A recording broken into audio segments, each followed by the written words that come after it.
আজিকালি সকলোৱে বিশেষ আৰু আকৰ্ষণীয় হোৱাটো বিচাৰে। আপোনাৰ পৰিচয়ক কিমান আগলৈ আৰু মনোমোহা কৰি তুলিব পাৰি তাৰ বাবে কিছুমান বিশেষ কৌশল প্ৰয়োগ কৰিব পাৰে। এই ভিডিঅ'ত কিছুমান পৰামৰ্শ দিয়া হৈছে যিবোৰ অনুসৰণ কৰিলে আপুনি সকলোকে পাগল কৰিব পাৰিব। 1 নম্বৰ, নিজকে চিনাক্ত কৰক।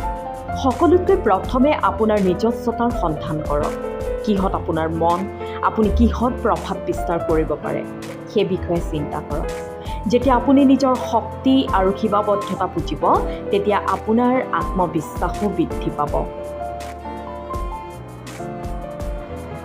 2 নম্বৰ, চখ বা অভ্যাসৰ বিকাশ কৰক। সকলোৰে বেলেগ বেলেগ ধৰণৰ চখ থাকে, কিন্তু যদি আপুনি একোটা অদ্ভুত বা পৃথক চখৰ বিকাশ কৰে, তেতিয়া মানুহে আপোনাক মনত ৰাখিব। 3 নম্বৰ, অপূৰ্ব প্ৰচেষ্টা কৰক। সকলোতকৈ বেছি মনোযোগ আকৰ্ষণ কৰিবলৈ আপুনি সঁচা আৰু অপূৰ্ব প্ৰচেষ্টা কৰক। নিজে নতুন কৌশল আৰু কলা শিকিবলৈ চেষ্টা কৰক। উদাহৰণস্বৰূপে, বিভিন্ন দেশৰ খোৱা বস্তু ৰান্ধিব শিকক বা নতুন ভাষা শিকক। 4 নম্বৰ, প্ৰকৃত হ'ব। মিছা কথা কোৱাটো সহজ, এইবাবেই সদায় নিজক সঁচা আৰু খোলাকৈ ৰাখক। যেতিয়া আপুনি সঁচা কথা কয় আৰু অপৰিচিতভাৱে আচৰণ কৰে, তেতিয়া মানুহে আপোনাক বেছি বিশ্বাস কৰিব আৰু আপুনি পৰিচয়ৰ প্ৰতি আকৃষ্ট হ'ব।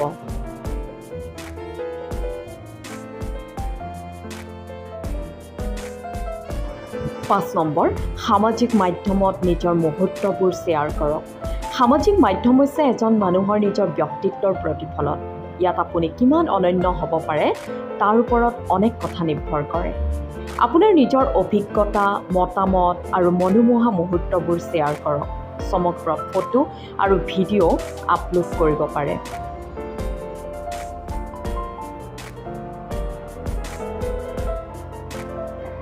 6 নম্বৰ, সকলোৰে সহানুভূতি লাভ। আপুনি যিমানেই আকৰ্ষণীয় হ'ব, আপোনাৰ সহানুভূতিৰ গুণ অৱলম্বন কৰি থাকিলে মানুহে আপোনাৰ প্ৰতি বেছি আকৰ্ষিত হ'ব। সহানুভূতি আৰু সমৰ্থনৰ মাধ্যমেৰে মানুহক সহায় কৰিব লাগে।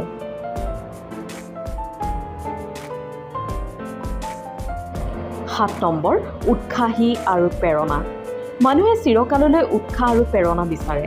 যদি আপুনি সদায় উৎসাহী আৰু প্ৰেৰণা সৃষ্টিকৰাৰ কথা কয়, তেন্তে সকলো আপোনাৰ প্ৰতি আকৃষ্ট হ'ব। আপোনাৰ ইতিবাচক দৃষ্টিভংগী আৰু উৎসাহী মনোভাৱে সকলোকে উৎসাহিত কৰিব।